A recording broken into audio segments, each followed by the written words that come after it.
Короче, мына 2 жаш өзүңүздөр көргөндөй белый мерц менен келип атат. 3-й год, наверное, или 4-й? 3 жылдан бери. 18-й год познакомились, да. Книги. Котре. Сен атың? Пойдем со мной. Вообще недостойно. Кандай недостойно? Давай. Жок, ал туура эмес, жеткирип барышты элдерге. Өкүнгөн нерсе 12 жашта биткоин албаган.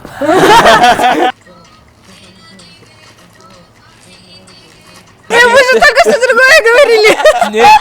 Кайсы тилде сүйлөсөк дагы ошол тилде Кыргызстандын баалуулуктарын, Кыргызстандын тилин, Кыргызстандын салтын дагы маданиятыбызды дагы көтөрөбүз. Кандай мамлекет өнүгөт? Эгерде ошол мамлекеттин маданияты бийик турса, ошол мамлекет өнүгөт. 2018-жылдан бери чогуу жүрөсүңөр.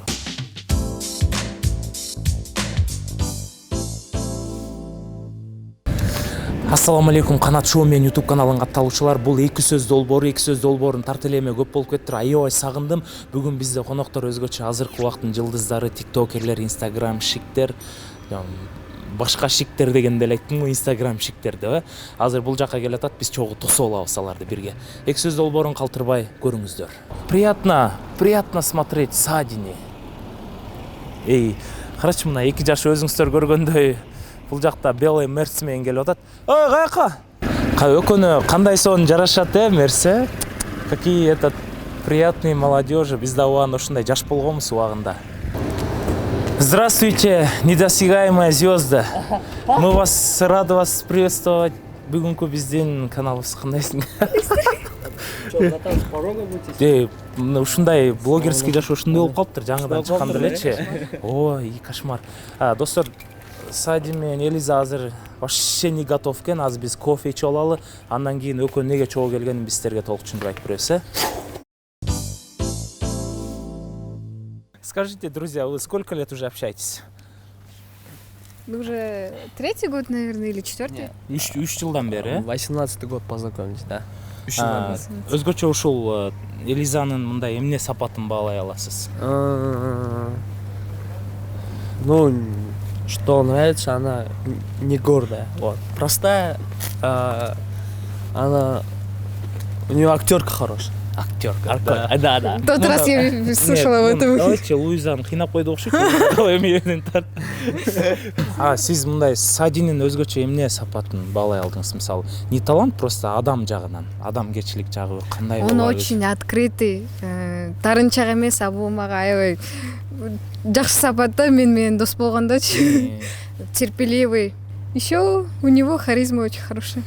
Давайте биз бүгүнкү интервьюда ар бир адам жаман сапаты болот. Мисалы, Садин эмне сапаты жакпайт сизге? Давайте только открыто скажем. Ошол балким ошол сапатын сиздин көзүңүзчө кылбайт, ошол кыялын. То есть Билбейм, кайсы сапаты жакпайт экен. Саймадан укмуштуудай акция.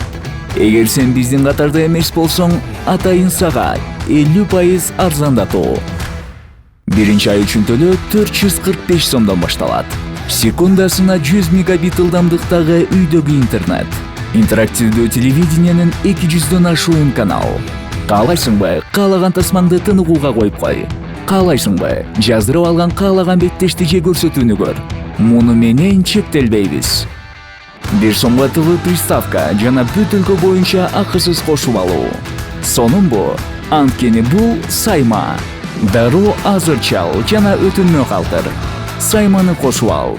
Толугу менен аракетте бол. эмне деп косяк айта аласыз? Косягы деле жок менин астымда. Косягың чөнтөгүңдө жокпу? Чын. Жокпу, э? Жок. Ошон үчүн ушунча жыл сүйлөшүп атат окшойбуз. Да. Элизан, сен эмне? Сен толтурасың, айтасың ушу. Мындай сапаты бар, но отвечать этпей коюш. Жооп бербей коюш мүмкүн, да? Жооп бербей коюш мүмкүн? Мына SMS жазсаңбы? Жок. Бул либо 5 күндөн кийин жооп берет, либо 2 күндөн кийин жооп берет. Да, ошто, да, 5 күндөн кийин жооп берет. Ушундай сапат. Неге ушунча жооп бербей атасың, тарсарсың? Бул интернетпен жашабай. Я хочу вести жизнь, а не инсту. Ушундай күндөр болуп калат, бошо болгон үйдө. Жумуш көп да, ошон үчүн. жетишпей калам кээде. Кээде Өкмөт унутуп калам. Кээде Окуйм да андан кийин азыр Азыр жооп берем деген бойдон калып калат. да, так бывает. Көбүнчө шоу-бизнес адамдарын түшүнсөң болот.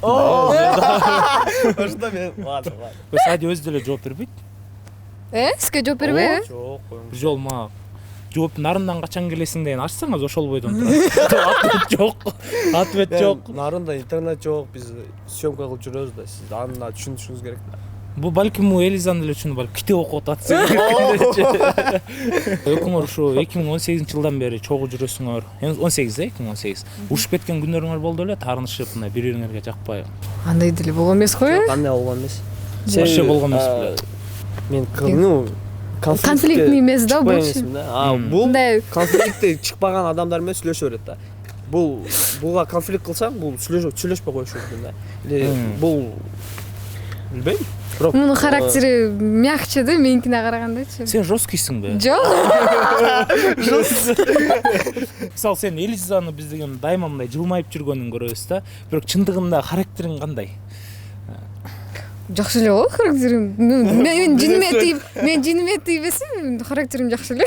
Ну, жиниңе канткенде тийиши мүмкүн. Балким характериңиз бат келет, же кеч келет, же жүрөп бир убакта чыгарып коесуз.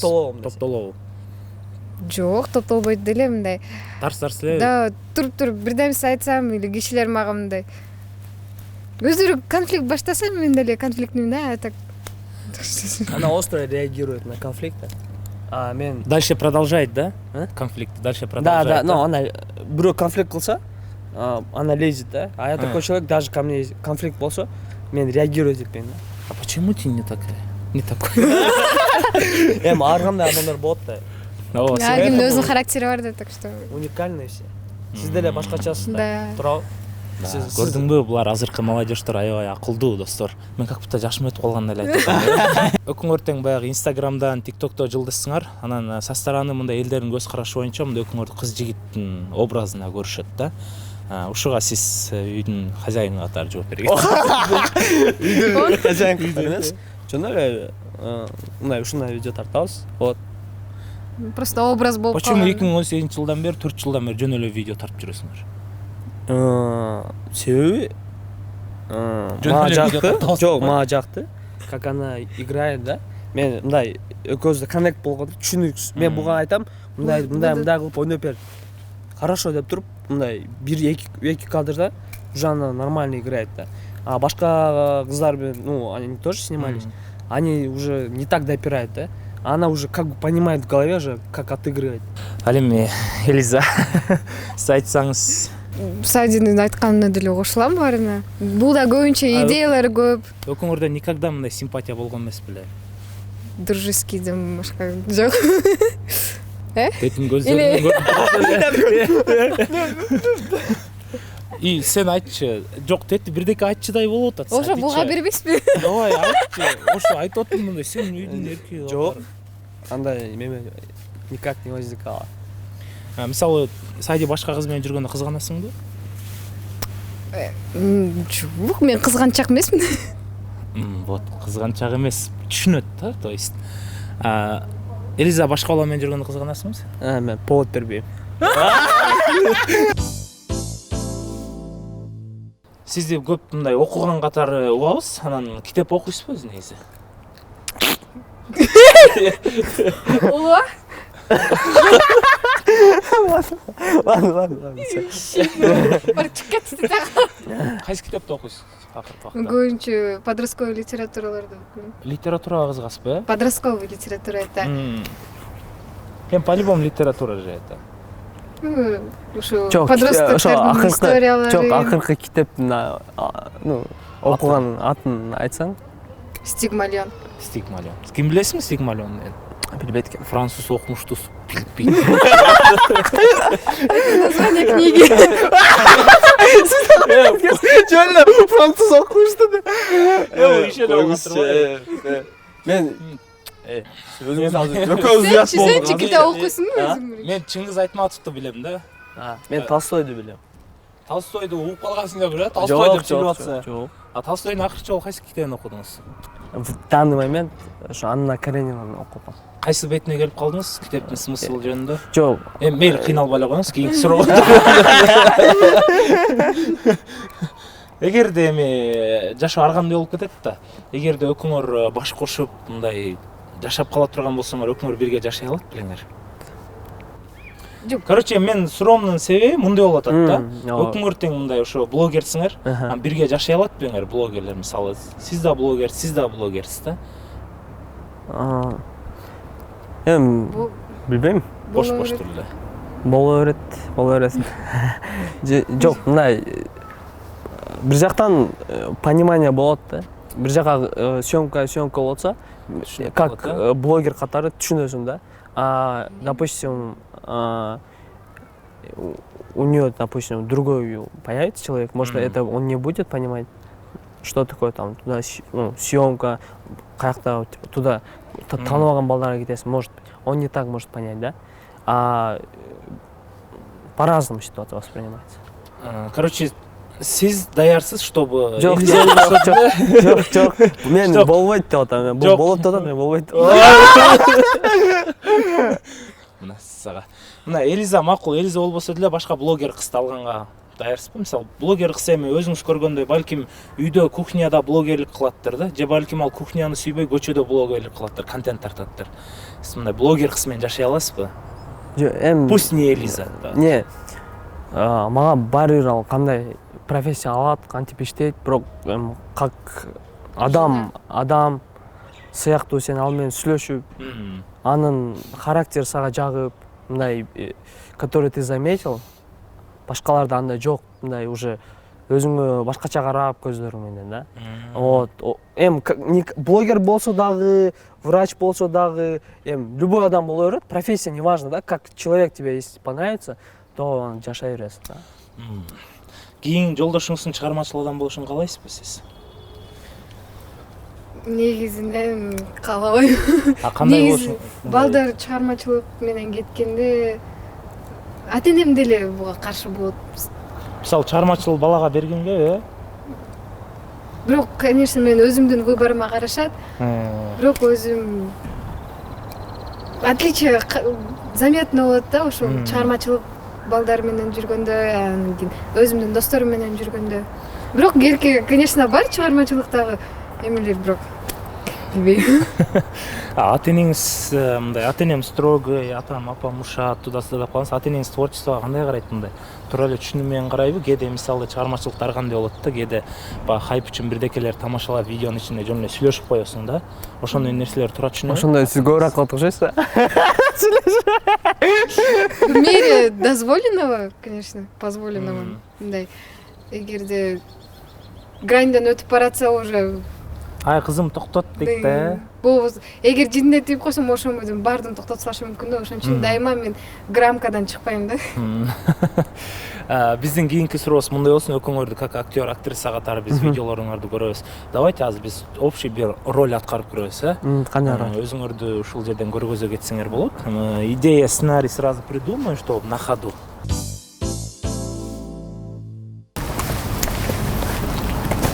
Жоңдос. Тийбеңиз. Сен эмне колуңду ыйтасың? Сага тийип атамбы? Сага тийип атамбы? Мен кетип аткан кыз менен тийип атасың, туурабы? Жок, мен сага тийген жокмун да, туурабы? Жок, сен мен бул адам менен сүйлөшүп атам го, туурабы? Кой, доска, сен мына солидарность деген билесиң эмне? Мен сага чиркин болуп турамбы? Сен чиркейден да тамак жабып эле. Тамак жабып эле. Сен бир спортко алып сүйлөнбө. Мен сага ошо досторум бар, мен алып келип ошол менен эме кылгы. Сен Жок, сен вообще эркексиңби сен? Досторуң өзүңө ишенбейсиң? Мен өзүм эле ишенем мен. Сен стрелка деле болот, керек болсо. Девушканын депчи, кандай? Болуптур, бас сүйлөшөбүз. Девушка керек эмес бул жерге. Күлдүрбөчү мен, пожалуйста.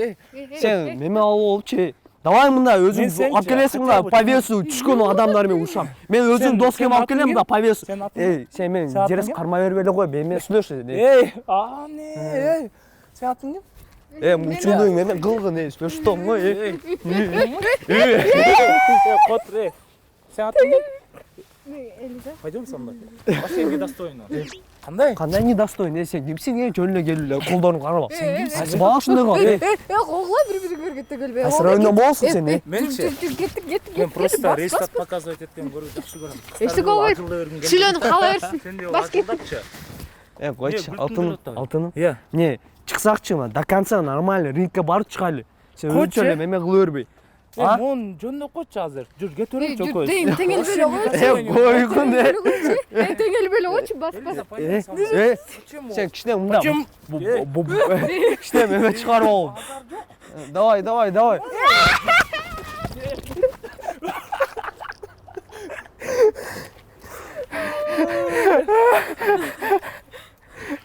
Урматтуу көрүүчүлөр, мен бул жерден Садинин актёркасына да албай бердим, бирок актёркасынан дагы чын жүрөгү менен мындай Элиза үчүн достойный туруп атканына баа бердим да. Ушундай сүйгөнүңдү ар дайым коргоп жүр. Жок. Сүйгөнүм эмес, коюңчу. Сүйгөнүм эмес, мындай уже это просто мындай женский да, сен менен кетип аткан кыз болуп. Андай болбойт да. Канат Байтек каякта немелерди ойлой эле, стрелка деп. Сиз андай темалар барып немелер менен кылсаңыз. Кой. Азыр чындап кырылып кетпейли? Сага көбүрөөк шанс берип атам. Сади чындап эле мындай образга кирип кетти, что чындап Элизага мен тийишип аткан сыяктуу болупчу. Ар дайым Элизаны ушинтип коргоп жүр, мындай защита кылып жүр. Сизге деле жагат да ушундай балдар турабы, мындай деп достойно жүргөнчү. Мен мисалы көчөдө жүрсөңүз бирөө келип тийишип атса сизге. Өзүм деле кылам, мактап коем. Мен шокер алып жүрөт жанымда. Что ты ожидаешь от песни? Я ожидаю, что она будет тиктокнутая. Тиктокнутая. И будут какие-то залипающие движения, которые вы сейчас придумали и будете танцевать. Короче, у меня скоро новый клип. Этот клип расход примерно $10 000. Кетти, да? Расход. Хочешь клипкечи? И трек тоже очень классный, но азыр силерге угузам. Короче, от 1 до 10 зацени трек. Первая песня.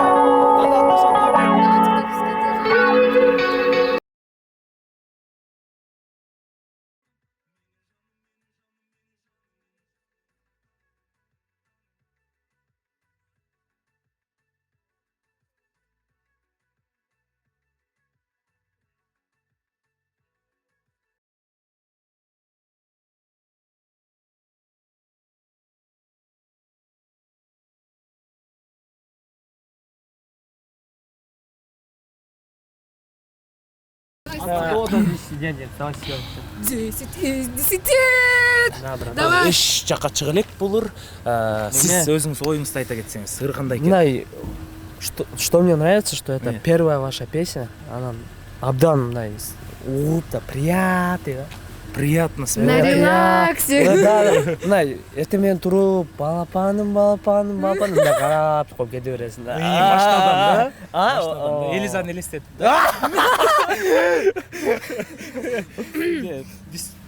Элиза, сиз айтсаңыз. Мен айтайын. Жөнүндө айтсаңыз.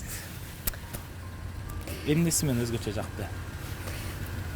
Кырдын тексти аябай оңой жатталат экен. Бийлегенге дагы движениялар кылганга эле фантазияга жакшы экен да. ТикТокко билет билеңер ушундай жерде чыкса. Албетте. Ошондо силерге жакты демек булар. Жак. Буюрса кетет деп ойлойсуңарбы? Вирусный болот деп ойлойсуңарбы? Болуш керек обязательно. Бэкстейдж силер тартканыңардычы. А клипте уже даярбы? Жок, клип абдан жакшы тартылып мындай креатив там видно да, уже бэкстейджденчи. Эми ишенебиз кандай чыгат экен азыр? На стадии монтажа да? Стадия монтаж калды, но монтаж тоже жана Форсаждын киносун тартып жүргөн байкелер кылып атат. Кыргызстанга жакын. Эми ишенебиз. Учат. Ооба. Андай бүгүн интервью силер жөнүндө эмес эле мен клибимде эле. Жаман мактанып атам, достор, чыгарманы күтүңүздөр, абдан расход кетирип атабыз. Но творчество больше любит этот инвестиция деп коет го. Мы продолжаем тогда, друзья. Бул ыр аябай оор болду да мен үчүн. Неге? Потому что бунун стили башкача болуп атпайбы? Биз жана баягыдай деген күн болгонбуз да, кыргызча анан бул мындай. Сөнде кызды кантип табамын деген, кантип ачы сага жагамын, сени жакшы көргөм. Зарубежный стилде. Мындай эми еще бизден кыргыздар тура түшүнүп турушпайбы, чтобы мы сделали не жаным, чтобы казаки тоже слышали, да? Это Жаным, интернациональный экен. Да, интернациональный. Только на Кыргызстан. Кыргыз казак бир тууган деп коет го. Силерде. Как вы написали вот эту песню? Ой, это Это шедевр. когда я спал, много кушал, кыйналып чыктым да ошол түнүчү. Она балапан. Кимде элестетип Силерде алып Кайсы балапан сиздин башыңызга эс келди? бул негизи так кандай десем айта берейинби? айтыңыз. Окуңур силер менден интервью алып атасыздар. Силер деле албайлы, э? Обманули, переиграли, да? Азыркы убакта мындай көбү баягы бизде көп түшүнбөгөн адамдар да бар. Эми не только что түшүнбөгөндөр эмес, что Instagram тармагын, интернет тармагын жакшы бизде көп түшүнүк да, YouTube акча береби, Instagram акча береби, TikTok акча береби депчи. Сиз мисалы келечегиңизде мисалы сиздер келечегиңизде ошо YouTube менен, Instagram менен карьера куруп кете алам деп ишенесиздерби? Негизи куруп кетсе болот, эгер ошол менен профессионально алып кетсе да. Жашаса да? Жашаса. А Инстаграмда монетизация жок го, Инстаграмдан постоянно кантип зарабатывать этсе болот мисалы. Билбейт экенмчин. Мен бул кишиден сурасаңыз бул жакшыраак билет го. Үйдүн хозяйыны эле бул киши да. А сизчи кандай карайсыз ошо? Пландар бар, YouTubeга чыкканда буюрса пока что айтпайбыз дегендейчи. Бирок Instagramдан монетизация жок, просмотрдан акча түшпөйт, баардыгы ойлойт. TikTok'tan көп просмотр алса бул мынча акча түштү, андай болбойт. Короче, жок, Кыргызстанда эмес, Instagram'da, TikTok'ta андай жок, просмотрдан акча түшпөйт. А YouTube'da мо байкеге түшөт.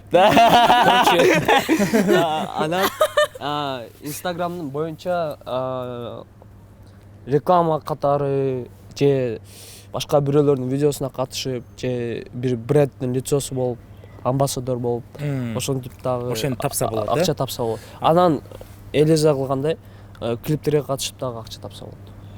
Элиза Кыргызстанда көп эле бир 50% клипке тартылып койдуңуз го дейм, а? Аны ошо клипке түшкөндө мындай акча беришет бекен биздин Кыргыздын шоу бизнесте? Ошо клиптен зарабатывать этсе болобу? Беришет го дейм. Смотря ким тартып атат ал клипке. Сиз мисалы клипке гонорарыңыз канча сом? Миллион сом деп койсузбу? Вопрос болуп калдык. Это Давайте открыто скажем. Нет, ну смотрите, это зависит от артиста. Допустим, Популярный ырчылар үчүн арзаныраак. Да. Потому что бул немеси сага да жардам, сизге да жардам берет, э? Начинающийся, который эми сизге окшош ыр чыгарып, ошолорго кымбатыраак кылышат. Ыр прям ата турган болсо да. Ата турган. Ачыгын айталы, эң көп тапкан акча канча сом болду эле сизден, что вау, ничего себе деп. Көп акча тапканыңыз. Бир жакшы телефондун акчасы болот го дейм. Бир телефондун акчасы ушундо кайсы, Samsungбу же iPhoneбу? iPhone 13, 150 миң, 150 миң сом, да? Сиздикичи? Меники бир машинанын акчасы. Жок. Эң көп тапкан акчаңыз? Ошондой эле го дейм. 2 телефон болчу. Ишне уште туруп коеюн дедим, Элизадан уште өйдөрөк болуп коеюн депчи. Элиза азыркы убакта окуудан башка, творчестводон башка дагы эмне жумуш кыласыз? Үйгө жардам берем. Үйгө жардам бербей, курстарга бармай. Эмне курска, мисалы, орусча, кыргызча жакшы сүйлөйсүз, менин оюм боюнча. Дагы кайсы тилде? Английскийге барып атам. Анан кийин планда дагы жанакы визажист, мейкапер деген сыяктуу окууларга барганга дагы аракет кылып атам. Ошондо SMM деген менеджер болмок. Сиздин күйөрмандарыңыз көп да, мисалы, мен Элиза жеде улум, туда-сюда деп, ошолорго эмне деп совет бере аласыз, балким биздин көрүүчүлөрдүн арасында? Никогда не отказываться от своей мечты, что все, что вы думаете, это материально. И главное всегда желать большего, чтобы получить больше. Больше, да? Да. А у вас какая мечта? Не мечта, а цель. И я не хочу пока этим делиться, чтобы она воплотилась. А Сади сиз да келсе. Сади сиз эмне деп совет бере аласыз, мисалы? Жаштарга эмне совет берем? Главное окугула. Базовый знания зубрить этпеш керек да, түшүнбөй эле жаттай бербеш керек. окуганын өзүң түшүнүшүң керек да. Түшүнгөн адам мындай уже информация кирип, уже ты можешь потом уже рассказывать, ты не забудешь. Ошондой совет берем, анан өзүңөрдүн мындай ар жак нерсеге попробуйте. Мен өзүм мисалы программирование ар жакка барып көрдүм. Мына английский туда-сюда барып көрдүм. Анан для себя решил, да, что мне интересно. Ошол менен дальше продолжать. Ошондой өзүңөр попробуйте в разных сферах, какая вам по душе, этим нужно заниматься. Молодец. Өкөңөр, короче, сен 98-ге чыктың, сен 99-га чыктың да. Уже бир-эки жыл жашооңор калды да. Ошон акыркы сөзүңдү айт да 99-га чыкканда. Элиза карып калшы. Менен агып кеттисиң. Давайте бир келген жашоодо чындап бири-бирибизге жакшы сөз айтып көрөлү, көзүбүзгө карап, Давайте Элиза, анда сизден баштайлы. Рахмат, что ушунча жыл менин характеримди чыдап, менин игноролорумду чыдап келгениңе. Мына эми жакында өлөбүз.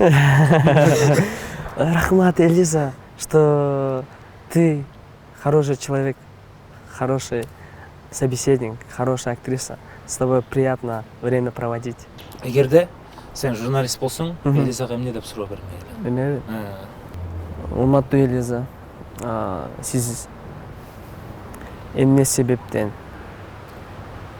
видео тартасыз? С какой целью? Урматтуу Сади. Мага видео жаккан өзүмө аябай жагат.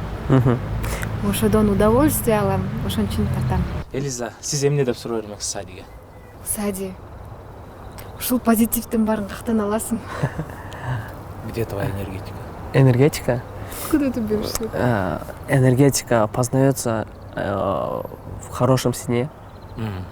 И просто надо не реагировать на негатив. Анан негатив адамдар менен сүйлөшсөң, өзүңдө негативный болуп баштайсың. Ошондой жакшы круг решает, да? Скажи мне, кто твои друзья, я скажу тебе, кто ты. Какие умные слова. Глаголит. Туура эле жооп берди деп ойлойсузбу? Туура эле. Кошулам. Кошуласыз, чыгармачылыктан алыстап кичине үй бүлөлүк суроолорго өтөт болсок. Үй бүлөлүк. Экөө үй бүлөдө эле экөө өзгөрдү эле эстетип берет экенсиңер ғой. Элизанын өзүнүн үй бүлөсү, сиздин өзүңүздүн үй бүлөңүз. Мен ошентип эле түшүнүп, бул эле каткырып кеттим. Сүйүнүп кеттим. Жок, сиз азыр ошентип алып келесиз да. Парень мечтает. Всё, молодец, красавчик. Нет. Парень не мечтай. Пусть мечтает. Элиза, сиз канча бир туугансыз? Менин бир тон, бир эле байкем бар. Эки бир туугансыздар, Экөөбүз эле үй бүлөдө. Байкеңиз жашы айырмачылыгы канчада? 12 жаш айырмабыздын аялы бар, 4 баласы бар, за которыми я смотрю. Нянькада болуп калсыңарбы? О, уже начиная с 5 класса нянька болуп иштейм. Өзүңөр каяктан болосуңар? Талас. Таластан болгондон кийин негизи көбүнчө таластын кыздары мындай тың келет да. Сизде өткөндө жакын интервьюңузду угуп калдык. Чындап эле сиздин калыңыз миллион турабы? Жок, ал тура эмес. Жеткирип барышты элдерге. Негизинен айткан болчумун, эгерде эки жаш бири-бирин жакшы көрсө, бул роль ойнобойт да. Калың береби, калың бербейби. Наоборот, мага кажется, будто калың берсе ошол кызды сатып алып тургансыз. Короче, сиз алынан баш эле алыссыз. Ал сиздин темаңыз да, миллион турат деген. Сади, сиз айтсаңыз, негизи кыз киши миллион турса тура элеби? Билбейм. Мен барып кыздан сураган жокмун. Ата-энесине калың канча депчи. Билбейм да, азыр кандай ар областын үй бүлөсү болот. Үй бүлөлөр, кээде үй бүлөлөр болсо калың суроо коюшу мүмкүн. Кээделер сурайт, көп сурайт. Бирок башка жактан алар жардам береттер. Ар кандай үй бүлө болот, ар кандай обстоятельства.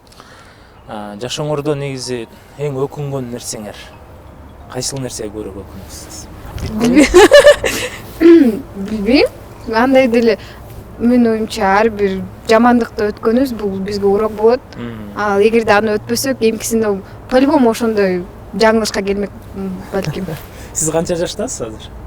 Мен 19-та. Сизчи? Тоже. Чоң үйлө калган балдар, кыздар турбайбы? А сиздин өкүнгөн нерсеңиз жашоодо? Өкүнгөн нерсе 12 жашта биткоин албаган. Элиза, сен азыркы убакта ата-энеңден акча сурайсыңбы же өзүң акча табасыңбы? Көбүнчө эмес. Негизи мен уже начиная 11 класстан баштап ата-энемден акча деле сурабайм. Уже, да? Уже өзүң Аракет кылам өзүмдүн нуждаларымга өзүм эметкенге, например, кийимдеримди, там телефон или там өзүм керектүү. А история сизде канча сом турат? История, публикация, Instagram, мисалы, мен как реклама берип кала турган болсом. Алар жөнүндө айтпай эле койдум. Балким клиенттер еще раз говоряттыр. Билет тагака обращение кылган. Биздин 40 жашка чыккандар дагы TikTok тартканга абдан кызык болот. Азыр мен Сади менен Элиза менен азыр бир TikToктун видеосун тартып көрөбүз. Давайте бир тренд тандагыла. Ошого телефонду коебуз дагы үчөөбүз бирге бийлейбиз. Кайсыл тренд деп ойлойсуңар? Силер мага үйрөткүлө, я не пользователь TikToка. О, бул тиктокерлер трендтин баарын тартып берип, уже нам сложно трек найти. Все, давай, начинаем. С первого раза. Мен баштап берем.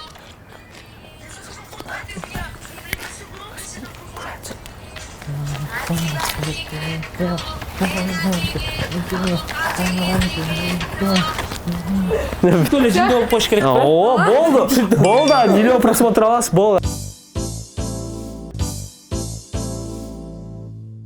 Урматтуу биздин жалпы эки сөз долбоордун көрүүчүлөрү, биз кичине болсо дагы Элиза менен Садини мындай ачканга колдон келишинче аракет кылдык. Сиздердин да убактыңыздарды бөлүп келгениңиздерге биз ыраазыбыз. Анткени бул жаңы муун, жаңы жаштар башкача нукка баратат. Мисалы, жаңы заман келген сайын балким 22-кылымда силер эски адам болуп калышыңар мүмкүн да. Балким эмес, болуп каласыңар да. Мен вообще-то жаңы, мен современный жаңыр берем да. Эки сөз долбоордун көрүүчүлөрү, биз коштошордон биринчи азыр биздин бүгүнкү келген коноктордун да өзүнүн оюн билип кетким келип атат. Кыргызстан сиз үчүн эмне? Бул, конечно, банальный вопрос, но бизде ар бирибизде патриоттук сезим болуш керек, ошондо биз мамлекетибизди өнүктүрө алабыз го деп ойлойм да. Кыргызстан сиз үчүн эмне? Кыргызстан бул эң биринчи канын коюлган жер. Ата мекеним. Бул Кыргызстан бул даже азыркы мен максаттарым бар башка өлкөгө кеткен, бирок аякта жашаган менде максат план жок да. Анткени по-любому өзүмдүн мекенимди сагынам. Анткени биякта бардык менин туугандарым, бардык менин өзүмө жакын кишилер ушакта да. Кыргызстан сиз үчүн эмне? Кандай чыгды? Кыргызстан бул мүмкүнчүлүк, эгер сен ал мүмкүнчүлүктү колдогуң келсе. Мисалы, кээ адамдар Афганистанда деле төрөлүп, башын иштетип, мүмкүн ал жерде мүмкүнчүлүк минимальный болсо деле көтөрүлүп, мындай өсүп кетишат да. Эгер сенде адамда ушундай внутренний потенциал болсо, адам өсөт деп ойлойм да. Мен Кыргызстан эми биринчи странада эмеспиз, бирок бизден да чыккан күчтүүлөр бар да. Аларда потенциал болгондо, неважно в какой стране он родился, главное верил в себя, и в какой-либо стране, даже в Кыргызстане, можно найти потенциал, мүмкүнчүлүк, анан движение. Молодцы. Негизи экөөңүздөрдүн контентиңиздер көбүнчө русскоязычный тартасыздар да. Анан бизде жакында бир казак акыны келип айтты. Эмнеге өзүңөрдүн манасыңар турса Ленинди турайсыңар, неге бул баатырыңар турса бул орустарды турайсыңар, неге ушул кыргыздарды турабайсыңар депчи. Анан сиздин максатыңыз кандай? Кыргызстандын чыгармачылыгына салым кошушпу же Россиянын чыгармачылыгына салым кошушпу?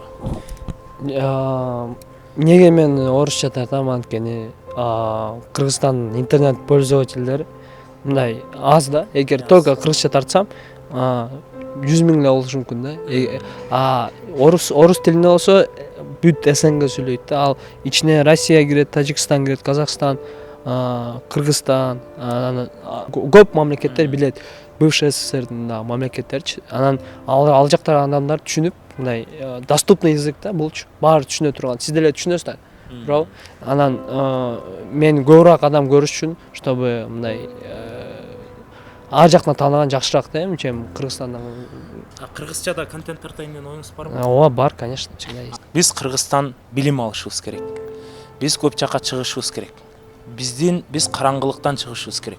Кыргызстан дегенде не только что эсенге, мир дагы билиш керек. Ошондуктан биз блогерлер орусча тартып орустар көрсүн деп, казакча тартып казактар көрсүн деп, өзбекче тартып өзбектер көрсүн дебей, кыргызча тартып орустар көрсүн. Кыргызча тартып өзбектер көрсүн, кыргызча тартып американецтер көрсүн деп биз салым кошушубуз керек. Жигиттер, кыздар, ушул нерсе биздин колубуздан келеби? Блогерликти, Кыргызстандын блогерлигин өнүктүрүш үчүн. Келет, если постараться, баары келет колубуздан. Ошон үчүн келечек жаштардын колунда да бекер айтылбайт. Келечек биздин колубузда. Кыргызстандын баалуулуктарын чыгарыш үчүн, Кыргызстандын блогерлерин өйдө көтөрүш үчүн, Кыргызстандын блогерлерин еще Кыргызстанда азыр мисалы мен кээде намыстанып кетем да. Даже бизди казактар признать этпейт да. Кыргызстанда блогерлер барбы депчи, койчу депчи. Ошондуктан биз лучший болушубуз керек. Бизде акбар бир нерсе айта кетейин. Поддержка. Ошол жөнүндө айтып кетейин. Мына даже сен баштап атканда, мен баштап атканда видео киргизгенде кээ адамдар көрө алышпайт да. Мына биздин кыргыздар элечи. Бул болсо каякта болбогон нерсе тартат деп. Анан азыркы эми баштаган блогер болоюн деген адамдар тартып анан достору эле тартпачы деп мага деле ошентип айткан. Көп элечи айтып анан аларды укпай кыла берип анан болуп кеткен да. Бирок бул жерде болсо кээде адамдар чыдабайт да анычы. Кээде адамдар таштай беришет да. Мен көп знакомыйларым бар, таштай берет. Эми бизде в чем отличие от казахов? Казактар мындай жаман тартса деле бауырым сен можешь лучше дейт да. А бизде болсо говно дейт да. Главное, чтобы наши просто вот так поддерживали, да. Ошондо өнүгөбүз да. Если бири-бирибизди поддержка кылып, ани бизди ушактап, антип жаман көрүп, жаман комментарий жазып, ошондой проблемабыз бар. Урматтуу көрүүчүлөр, биз эң жакшы теманы козгодук деп айтам. Анткени биз кантсе дагы 10 тилде, 20 тилде сүйлөсөк дагы биз кыргыз бойдон калабыз. Мына Элиза жана айткандай кимди кан тамган жерибиз ушундай. Иногда мен да орусча сүйлөп алып барам, иногда кыргызча да сүйлөп алып барам. Ошондуктан биздин көрүүчүлөр негизи балким биз Сади деле туура айтып атат, балким максатты кичинекей кое алсак, биз Кыргызстандын ичинде эле жүрүп, өмүр бою баягы өспөй калышыбыз мүмкүн да. Потому что бизде 6 миллион калк бар, 6 миллионго сен 3 жыл тынбай иштесең, жөн эмгегиң сиңип уже таанылып каласың да. А сен эгерде СНГга сен мирге настрой койсоң, сен тогда өмүр бою ошол максатың менен жашап өтөсүң да. А максаты жок адам бул сууда агып бараткан дөңгөч, ар кайсы жакка агып бериши мүмкүн. Ошондуктан туура биз максатты коелу, келе, давайте не только что СНГ, давай мирге коелу. Анан ушул интервьюну көрүп кийин айтабыз да, жон деп сен америкалык досторуңа посмотри мой интервью депчи. Ушинтип көргөзө тургандай бололу. Сиз дагы буйруса америкалыктарга эми мүмкүнчүлүк болсо субтитр коюп дегендейчи. Если хорошая идея. Если эме болуп кетсек да, мировой болуп кетсек. Болобуз буюрса. Жакшы ниет коюш керек. Ниет коюш керек. Биз мировой болобуз деп ниет койбосок, анда биз өспөйбүз дачы. Анда максатыбыз кичинекей болуп калышы мүмкүн да, нам скучно уже дальше жить. Достор, эң негизгиси биз Кыргызстанды өнүктүргөнгө салым кошобуз. Кайсы тилде сүйлөсөк дагы ошол тилде Кыргызстандын баалуулуктарын, Кыргызстандын тилин, Кыргызстандын салтын дагы, маданиятыбызды дагы көтөрөбүз. Кандай мамлекет өнүгөт? Эгерде ошол мамлекеттин маданияты бийик турса, ошол мамлекет өнүгөт. Эмнеге биз Россияга, эмнеге биз Америкага, эмнеге биз Францияга суктанабыз? Анткени алар маданиятын өнүктүргөн, ошон үчүн аларга дүйнө жүзү суктанат. Эгерде биз да Кыргызстандын маданиятын өнүктүрсөк, анда бизге дагы дүйнө эле суктанат. Маданиятыбыз биринчи орунда. Керемет сөздөр болду. Сизде бир чыкса, жаман жакшы чыгат экен. Канат, шоумен, YouTube көрүүчүлөрү. Эки сөз долбоорунун көрүүчүлөрү. Подписка кылабыз. Колокольчик таштайбыз. Хотел что-то сказать. Бизде негизи көрүп аткан адамдар 70% не подписан экен. Прикиньте, представьте. 70% не подписан. Кантип Уялсаң бар. Мен азыр деген регистрация кылдым, пароль жаздым, Давай подписку сразу, колокольчикти дагы. Эми мына могларгачы 2 жума, 3 жума жалдырадым. 3 ай мурда мога айткам, Элиза мен чогуу интервью алалы депчи. Аз еще кофе алып бердим, кандай аракет кылып атам мен. Бизде деле ушунча келдик. Бизге деле подписка таштап койгула. Инстаграмдар барсын билем мен. Ошон үчүн жөн эле просто подписка алып коюңуздар, урматтуу достор. Бизде поддержка кылыш керек. Кыргыздар өсөлү. Американецтер болсо да, подписка. Follow me. Yeah. Да камераны жаап алганда көп сүйлөбөй, э? Жок, Давайте. Камераны чогуу жаап алалы. 1 2 3 Кош болуңуздар! Урматтуу биздин көрүүчүлөрүбүз, тарс эткендин баары тамаша дейбиз. Бул жакта Элиза менен Саадини кичине кыз жигиттин образында баягы элдерди ошол сыяктуу көрөт, вайндардан, приколдордон, тиктоктончу. Ошондуктан мен да тамашалап койдум. Экөөнүн ортосуна чын эле достук бар экен, биз азыр актанып коелу бул нерсени. Бирок экөө 2018-жылдан бери сүйлөшүп келишет экен да. Кандай сүйлөшүп келет экенин мен билбейм, пока бунун баары секрет болсун. Эң негизгиси кыз жигитти пока кое тургула. Мы же только что другое говорили. Нет, Мы вообще сен башка бала менен да сүйлөшпө, сен башка да кыз менен сүйлөшпө, экөөңөр бири-бириңер менен да сүйлөшпөгүлө, просто силер окуугула иштегиле.